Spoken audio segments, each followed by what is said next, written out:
నేను మీ రేవంత్ చలమల. సో, ఈరోజు market update ఏంటో చూద్దాము. ఈ వారం మొత్తం మార్కెట్‌లో కొంతవరకు వోలటిలిటీ అయితే కనిపించింది. చాలా కాలం మనకి 25,000 అబోవ్ దాదాపుగా 3 రోజుల పాటు 25,000 అబోవ్ సస్టైన్ అయిన తర్వాత నిన్న మనకి కొంతవరకు బ్రేక్ డౌన్ అయితే కనిపించింది. ఆ బ్రేక్ డౌన్ నుంచి ఈరోజు గ్యాప్ డౌన్ కూడా దాదాపుగా 450 పాయింట్స్ వరకు గ్యాప్ డౌన్ అయింది. ఆ తర్వాత Nifty near to 250 points from the bottom recover up side move అయ్యి అండ్ ఈరోజు ఆల్మోస్ట్ 24,700 అబోవ్ క్లోజింగ్ అయితే ఇచ్చింది. సో, ఒక రకంగా చెప్పాలంటే ఒక పాజిటివ్ నోట్ తోటే మార్కెట్ ఈరోజు క్లోజింగ్ అయితే కనిపించింది. పర్టికులర్‌గా మనకి Israel and Iran related tensions escalate అవ్వటం వల్ల పర్టికులర్‌గా ఈరోజు మనకు మార్కెట్‌లో సెల్ ఆఫ్ అయితే ఎక్కువగా కనిపించింది.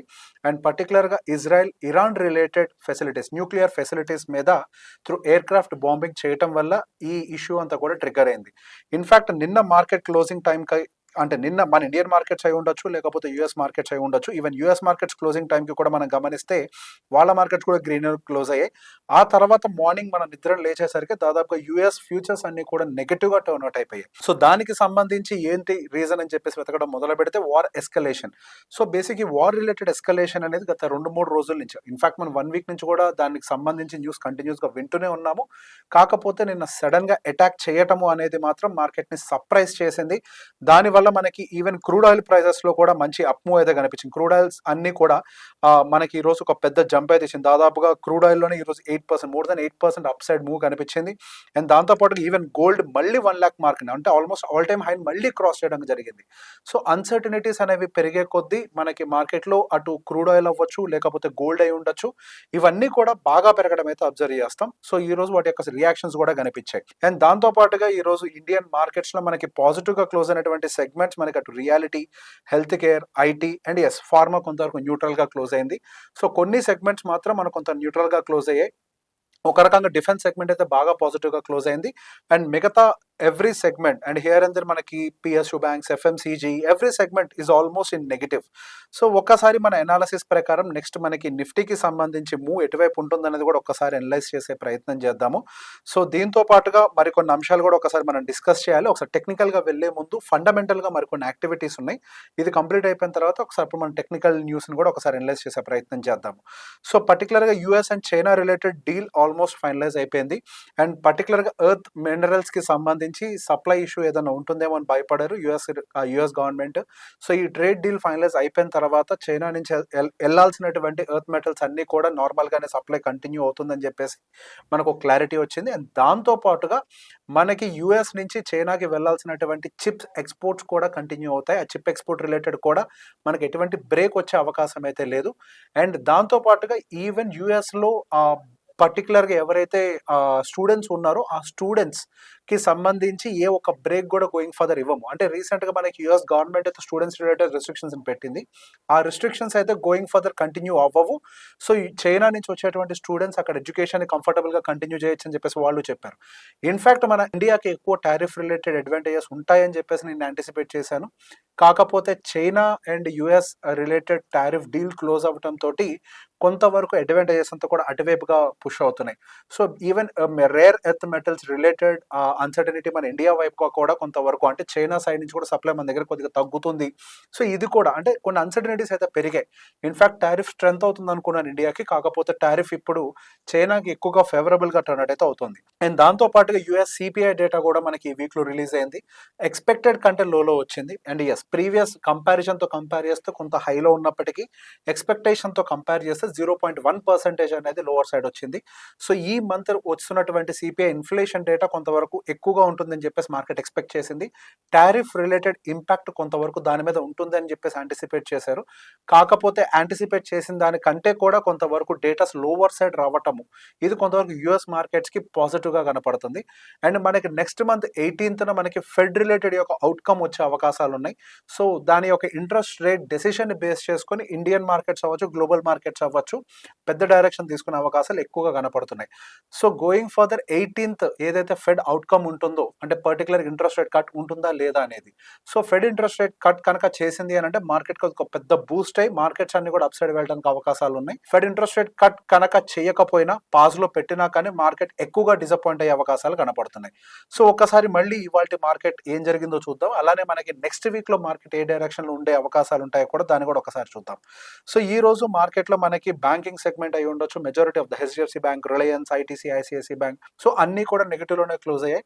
ఈ రోజు పర్టికులర్ గా మార్కెట్ ని అప్ సైడ్ మూవ్ చేసింది మాత్రం మనకి భారత్ ఎలక్ట్రానిక్స్, ఇటువంటి సెగ్మెంట్స్ అంటే పర్టికులర్ గా మనకి డిఫెన్స్ రిలేటెడ్ సెగ్మెంట్ కొంతవరకు అప్ సైడ్ పుష్ చేసింది. అండ్ ఎస్, ఐటీ కూడా ఇక్కడ కనిపిస్తున్నట్టుగా మనకి ఐటీ ఇవి కూడా కొంతవరకు స్టేబుల్ గా ఉన్నాయి. దాంతో పాటుగా హెల్త్ కేర్ కూడా కొంత స్టేబుల్ గా ఉంది. సో ఓవరాల్ గా ఎండ్కి వచ్చేసరికి మార్కెట్ లో మాత్రం ఒక మంచి రికవరీ వచ్చింది. అండ్ చార్ట్ రిలేటెడ్ అనాలిసిస్ కూడా చేద్దాము. ఇన్ బిట్వీన్ ఒక్కసారి ఓపెన్ ఇంట్రెస్ట్ డేటా ఎలా ఉందో కూడా ఒకసారి చూసుకుందాం. సో ఓపెన్ ఇంట్రెస్ట్ డేటా మీరు గమనించినట్లయితే డౌన్ సైడ్ వచ్చే కొద్దీ మనకి సపోర్ట్స్ అనేవి మల్టిపుల్ లెవెల్స్ అయితే కనపడుతున్నాయి. ఈ రోజు మార్కెట్ అంత గ్యాప్ డౌన్ అయినప్పటికీ మనకి 24,700 దగ్గర నెక్స్ట్ వీక్ ఎక్స్పైరీలో సపోర్ట్స్ అనేవి స్ట్రాంగ్ గా బిల్డ్ అయ్యాయి. When compare to towards the call sellers, put sellers కొంతవరకు అయితే డామినేట్ చేస్తున్నారు. సో ఇది కొంతవరకు గుడ్ న్యూస్ మనకి. సో మనకి డౌన్ సైడ్ వచ్చినా కానీ బయర్స్ అయితే యాక్టివ్ గా ఉంటున్నారు. సో మనం గతంలో మాట్లాడుకుంటున్నట్టుగా 24,500 నుంచి 25,000, ఇప్పుడు కొంచెం 200 పాయింట్స్ ఎక్స్పాన్షన్ జరిగింది. 25,200 వరకు ఒక 700 పాయింట్ రేంజ్ లో బాగా tight consolidation. And up side వచ్చేసరికి చాలా స్టిఫ్ రెసిస్టెన్స్ ఉంది. 25,000 దగ్గర చాలా స్టిఫ్ రెసిస్టెన్స్ అయితే కనపడుతుంది. అండ్ లోవర్ సైడ్ వచ్చేసరికి 24,000. ఇన్ బిట్వీన్ వాలటాలిటీ ఉండడానికి ఎక్కువ అవకాశాలు ఉన్నాయి.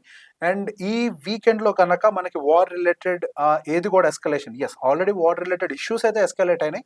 కాకపోతే వేరే కంట్రీస్ కనుక ఇన్వాల్వ్ అవ్వకుండా ఉంటే చాలు. వేరే కంట్రీస్ ఏమన్నా ఇన్వాల్వ్ అయినట్లయితే మనకి మండే రోజు మార్కెట్ కొంత గ్యాప్ డౌన్ అవ్వడానికి చాలా హై ప్రాబబిలిటీ ఉంది. వాళ్ళిద్దరూ ఫైట్ చేసినంత వరకు మార్కెట్ లో పెద్ద ఎత్తున సమస్యలు ఉండవు.